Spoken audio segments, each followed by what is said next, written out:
Канчалаган жылдар бою мусулман эмес окумуштуулар Курандагы айтылган нерселерди чынбы же жалганбы экенин билиш үчүн болсо, кээ бирлери аны жалган экенин далилдеймин деп ислам динине каршылык көрсөтүү максатында изилдеп келишет. Бирок мына ошол окумуштуулардын көпчүлүгү изилдөөлөрдүн соңунда мусулман катарына кошулуп жатат. Биз бул чыгарышта мына ошол кээ бир окумуштуулардын изилдеп тапкандыктары тууралуу Куранда жана илимий изилдөөлөрдүн негизиндеги болгон далилдерди сиздерге тартуулайбыз. Тоолор тууралуу айтчу болсок, геофизик Фрэнк Пресс деген аттуу киши окумуштуу Жер аттуу китебинде тоолор казык жана жерге кагылган сыяктуу экенин түшүндүргөн.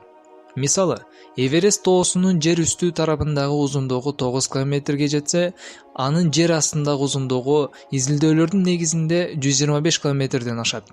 Мына бул илимдин ачылышы болгону 20-кылымдардын башында болгон.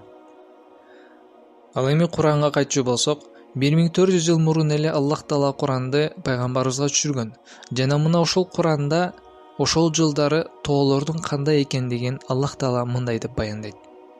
أَلَمْ نَجْعَلِ الْأَرْضَ مِهَادًا وَالْجِبَالَ أَوْتَادًا.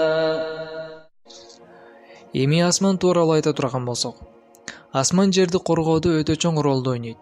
Асман жерди күндүн өлүмгө алып баруучу нурунан сактап турат. Эгерде жер асманы жок болгондо, күндүн нуру жердегилердин баарын өлтүрмөк. Асман жерди коргоп, чүмкөп алган кездеме сыяктуу. Себеби жер асманынан сырткары жагындагы күндүн температурасы 250 градусты түзөт. Эгер бул температура жерге жеткенде, андагылардын баарын өлүмгө учуратмак.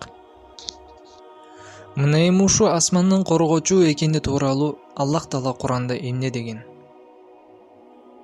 وَجَعَلْنَا السَّمَاءَ سَقْفًا مَحْفُوظًا وَهُمْ عَنْ آيَاتِهَا مُعْرِضُونَ.